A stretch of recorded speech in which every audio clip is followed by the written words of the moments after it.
Baik, selamat pagi semuanya. Perkenalkan kami dari kelompok 7, kami akan membawakan materi mengenai penerapan graf pada bidang perdagangan.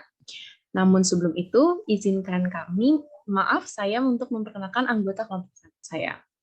Yang pertama, ada Guswana Adventus, lalu yang kedua ada Lutfiani Nur Aisyah, dan terakhir ada saya sendiri, di Putusan Cita Maharani Ardana. Next.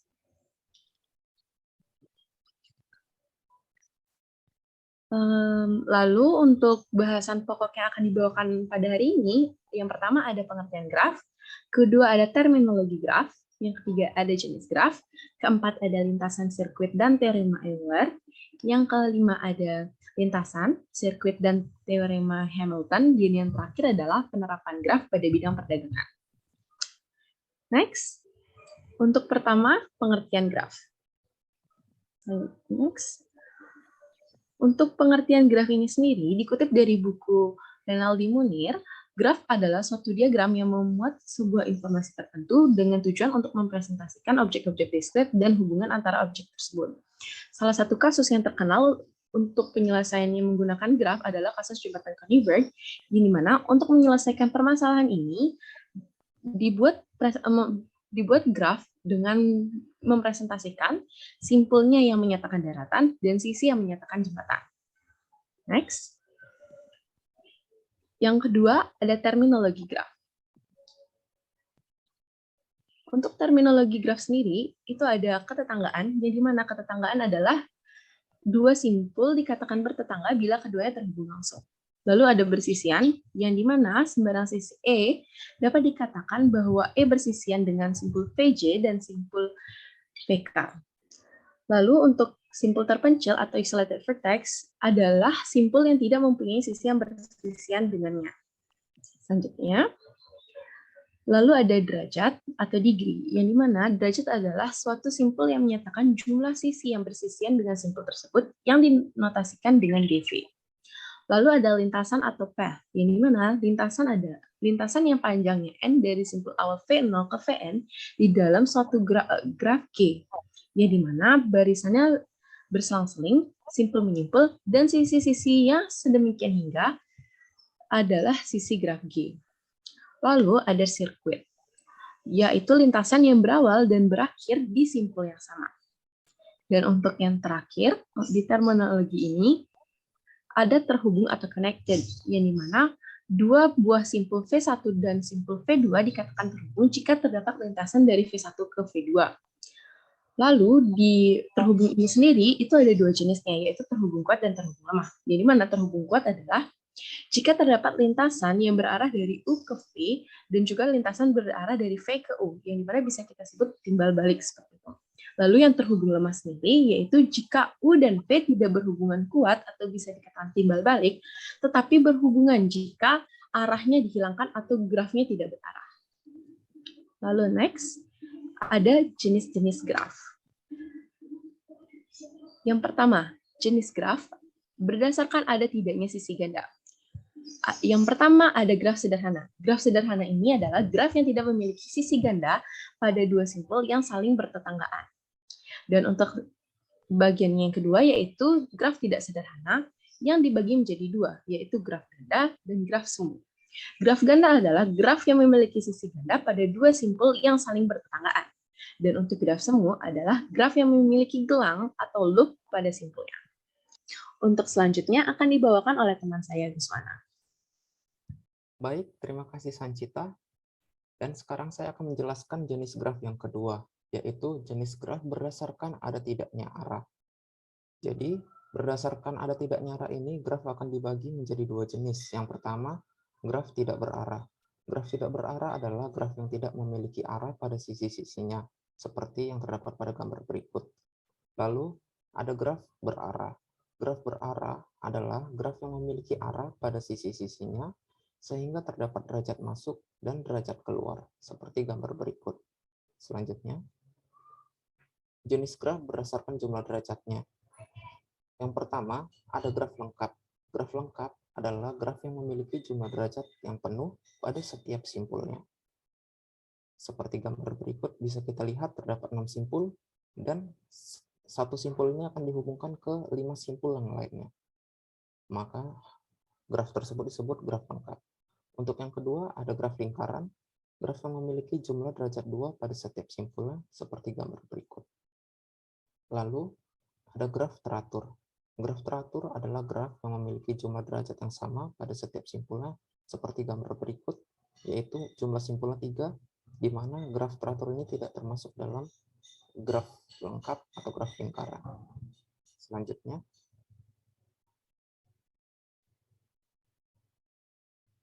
lintasan dan sirkuit Euler. Untuk yang pertama ada lintasan Euler.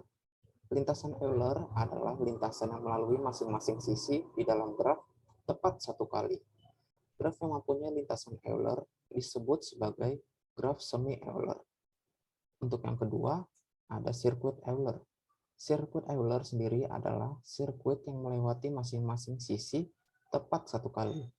Graf yang mempunyai sirkuit Euler disebut sebagai graf Euler. Lalu terdapat teorema pada lintasan dan sirkuit Euler. Teorema yang pertama, graf tidak berarah memiliki lintasan Euler atau disebut graf semi Euler jika dan hanya jika terhubung dan memiliki dua buah simpul yang berderajat ganjil atau ada simpul berderajat ganjil, tidak ada simpul berderajat ganjil sama sekali. Teorema yang kedua yaitu graf tidak berarah G adalah graf Euler atau memiliki sirkuit Euler jika dan hanya jika setiap simpul berderajat genap. Selanjutnya, ada lintasan dan sirkuit Hamilton. Yang pertama, lintasan Hamilton. Lintasan Hamilton adalah lintasan yang melalui setiap simpul di dalam graf tepat satu kali. Graf yang punya lintasan Hamilton disebut graf semi Hamilton. Dan contohnya bisa dilihat seperti gambar di samping. Lalu ada sirkuit Hamilton. Sirkuit Hamilton adalah sirkuit yang melalui tiap simpul di dalam graf tepat satu kali, kecuali simpul asal sekaligus simpul akhir yang dilalui dua kali. Graf yang mempunyai sirkuit Hamilton disebut graf Hamilton. Lanjut. Teorema pada lintasan dan sirkuit Hamilton.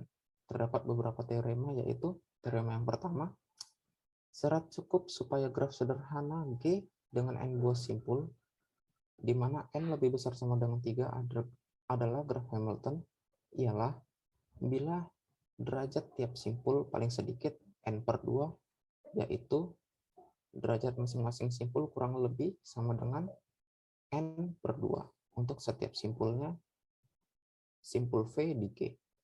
Lalu untuk teorema yang kedua, setiap graf lengkap adalah graf Hamilton. Untuk teorema yang ketiga, di dalam graf lengkap G dengan n buah simpul di mana n lebih besar sama dengan 3, terdapat n kurang 1 faktorial per 2 buah sirkuit Hamilton. Untuk teorema yang keempat, di dalam graf lengkap G dengan n buah simpul, n lebih besar sama dengan 3, dan n merupakan bilangan ganjil, terdapat n kurang 1 per 2 buah sirkuit Hamilton yang saling lepas, atau tidak ada sisi yang saling bersisian. Jika n genap dan n lebih besar sama dengan 4, maka di dalam G terdapat n kurang 2 per 2 buah sirkuit Hamilton yang saling lepas.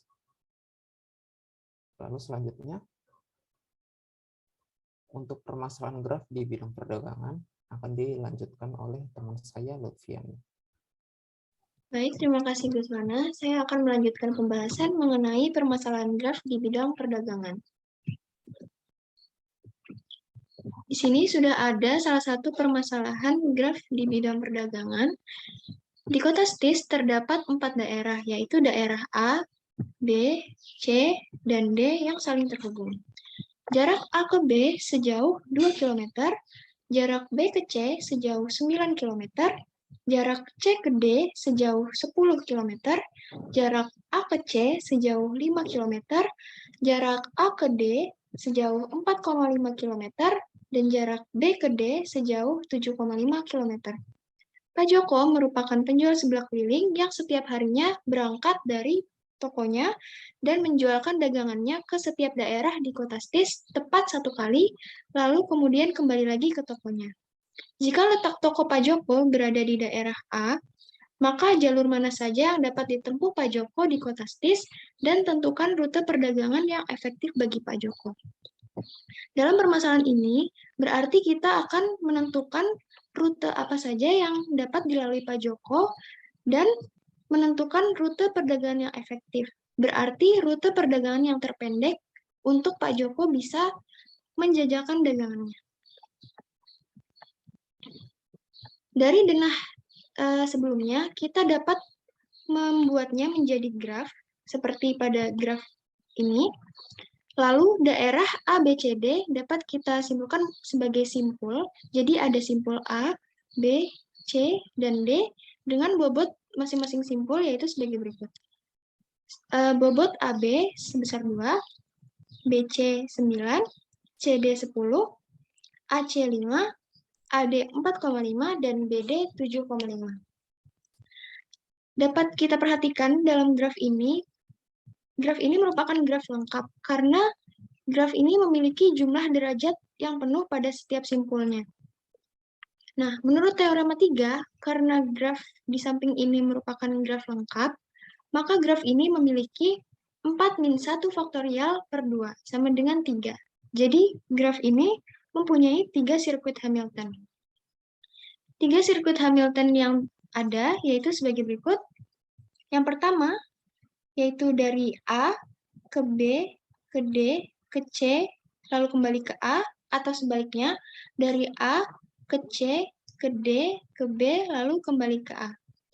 Sirkuit yang kedua, yaitu dari A ke B, ke C, ke D, lalu kembali ke A, atau sebaliknya dari A ke D, ke C, ke B, lalu kembali ke A lagi.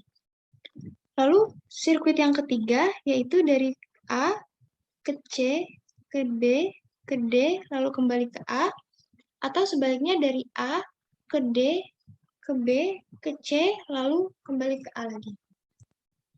Sehingga rute yang dapat ditempuh Pak Joko untuk menjajakan dagangannya itu ada 3, yaitu sirkuit yang pertama ini, sirkuit yang kedua, ataupun sirkuit yang ketiga.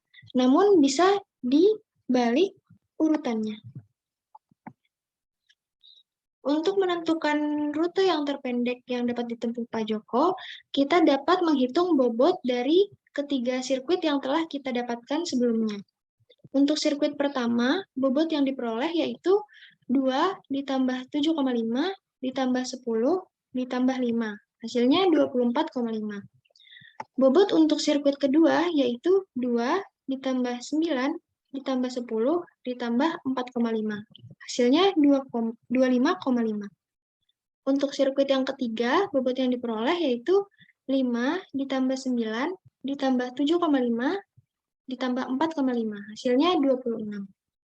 Dari ketiga sirkuit dan bobot yang telah kita hitung, bobot yang terpendek yaitu terdapat pada sirkuit yang pertama, yaitu dengan bobot 24,5.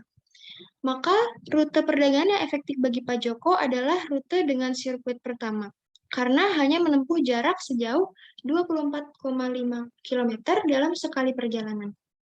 Jadi, kesimpulannya Pak Joko dapat mengitari kota Stis dari daerah A, B, D, C, lalu kembali ke A, atau dari A ke C, ke D, ke B, lalu kembali ke A lagi. Jadi, graf dapat diterapkan di bidang perdagangan untuk membantu penjual memperkirakan rute terpendek dalam penjualan atau pendistribusian barang dagangannya sehingga akan lebih efektif jika ditinjau dari segi jarak, waktu, dan biaya. Baik, segitu dulu penjelasan dari kami. Mohon maaf apabila ada kesalahan dan semoga bermanfaat bagi kita semua. Terima kasih. Assalamualaikum warahmatullahi wabarakatuh.